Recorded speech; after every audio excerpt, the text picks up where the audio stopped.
Bonjour à tous et bienvenue dans Le MAC sur Sensation. Je suis aujourd'hui avec Marie Bray. Bonjour. Bonjour. Vous êtes la présidente de l'association Les Enfants de Béna Plateau qui a pour objectif premier d'apporter de l'aide aux enfants du village de Béna Plateau, qui est situé au Togo, à avoir une scolarité normale. L'association est née en novembre 2019. Racontez-nous les débuts. Elle vient d'où cette idée ? Elle vient d'une idée pas bizarre du tout, mais un peu étonnante. J'ai une belle-fille qui est togolaise. Et quand elle s'est mariée avec mon fils, il voulait à tout prix faire la fête religieuse au Togo. Donc nous y sommes allés, toute la famille, et après les festivités religieuses, on est allé faire un tour dans le pays. Et j'avais tenu à voir le village dans lequel elle avait vécu et l'école dans laquelle elle était allée. Donc on est arrivé dans cette école. On a passé une journée avec des chants, des fêtes, des danses, très très sympa. Et on avait apporté des cadeaux. Mais quand on a vu l'état de l'école, je me suis dit c'est pas possible, quoi. C'est pas une école, c'est une étable.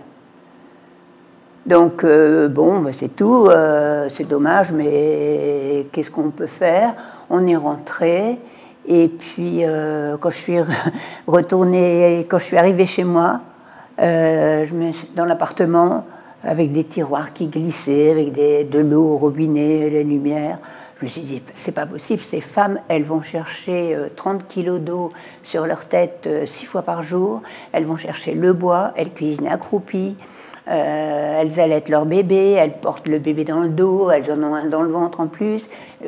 C'est trop... la différence est trop forte. Il faut que je fasse quelque chose, mais quoi ? Alors bien sûr, on peut toujours envoyer un peu d'argent, mais l'argent, il est au profit de quelqu'un, mais pas d'un groupe. Et j'en ai parlé autour de moi, on m'a dit, tu ne peux rien faire si tu n'as pas d'association, parce que tu n'as pas de regard sur l'extérieur. Et j'ai beaucoup hésité, parce que les formalités administratives, j'aime pas trop ça. Mais bon, comme c'était la seule solution, on est rentré de ce voyage-là début août.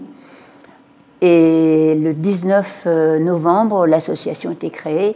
Et le 6 janvier, on était déjà là sur place pour faire les premiers travaux de toiture. Vous avez donc pour ambition de donner aux enfants de Béna Plateau tous les moyens pour qu'ils puissent suivre une scolarité normale en leur apportant le matériel pédagogique nécessaire. Qu'est-ce que c'est une scolarité normale pour vous ? C'est déjà de travailler dans des conditions qui soient acceptables. Acceptable, je veux dire que la pluie ne vous tombe pas sur le cahier, que vous soyez assis sur un banc, même si c'est un banc rustique, mais que vous ayez quand même une place assise, que vous ayez un sol correct. Là, c'était même pas de la terre battue, c'était un mélange très poussiéreux. Pas de porte, pas de fenêtre, donc aucun matériel qui puisse rester dans la classe. Et déjà, on a commencé par ça. Et après, on a commencé à apporter un peu de matériel pédagogique pour que les maîtres puissent avoir un peu de matériel. Parce qu'à part l'ardoise et la craie, ils n'avaient rien. En novembre 2019, donc, vous fondez l'association, comme vous l'avez dit. Et en janvier, vous y étiez en 2020. Tout ça en une année, vous avez créé une bibliothèque et vous finissez la rénovation de l'école en 2020, donc en un an. Tout ça en un an, comment ça a été possible ? Mais parce que quand je suis chez moi, je travaille beaucoup. Et j'ai une ou deux personnes sur place qui sont le relais.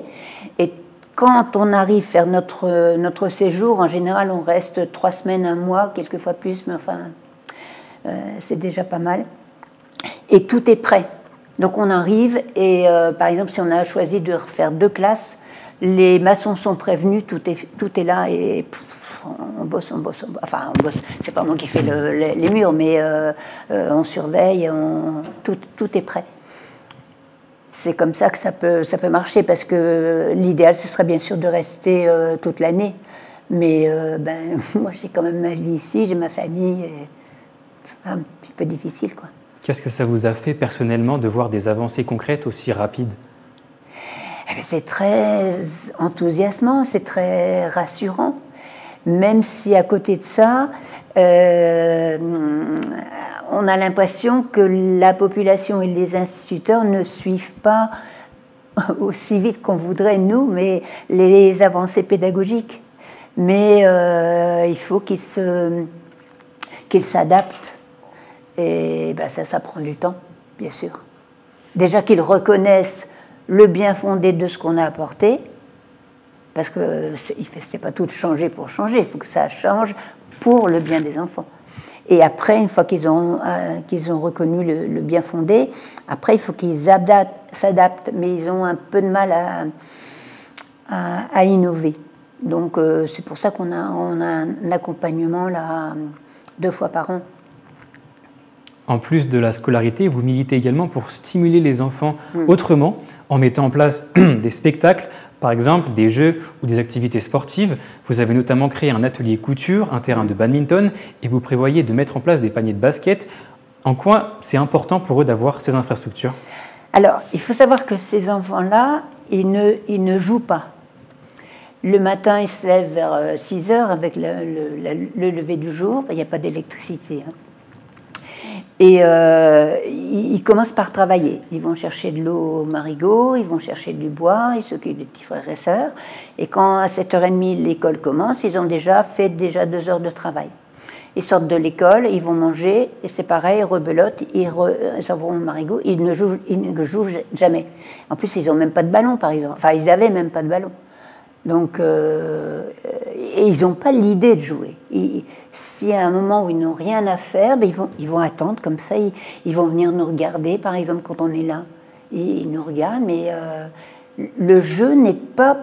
Enfin, pas dans leur culture, c'est bête de dire ça, mais dans les enfants qu'on voit, nous. Je ne vais pas faire l'extension sur tout le Togo, hein, mais dans les enfants qu'on voit, c'est le travail, le travail, le travail.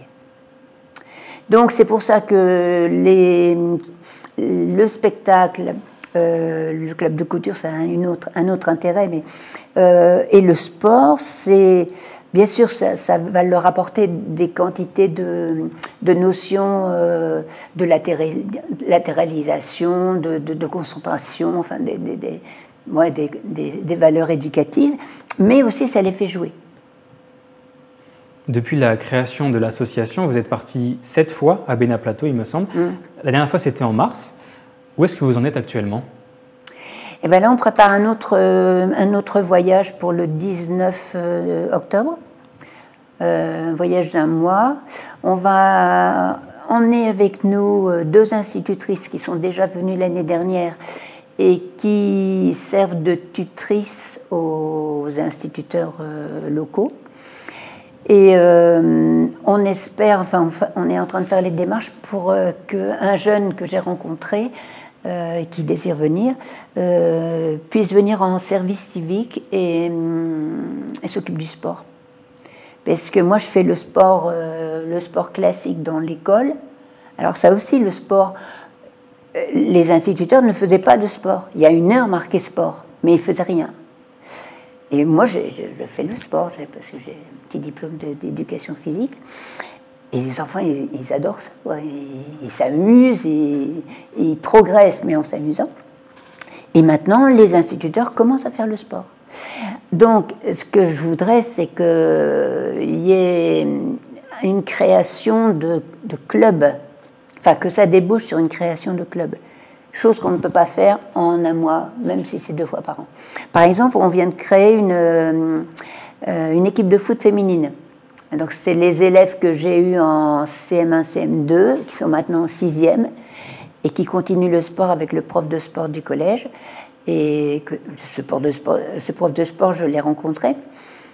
Et voilà, on a créé... Et alors, l'équipe de foot féminine, c'est très important pour les filles, bien sûr, de faire du sport, mais aussi parce que c'est la seule revendication qu'elles puissent avoir. Je fais le sport. Pendant 1 heure ou 2 fois par semaine, je me prends du plaisir pour moi. Oui, ça, c'est un truc phénoménal, quoi. Qu'est-ce qui manque aujourd'hui pour que les enfants de Bénin Plateau aient une scolarité normale? Alors, il manque...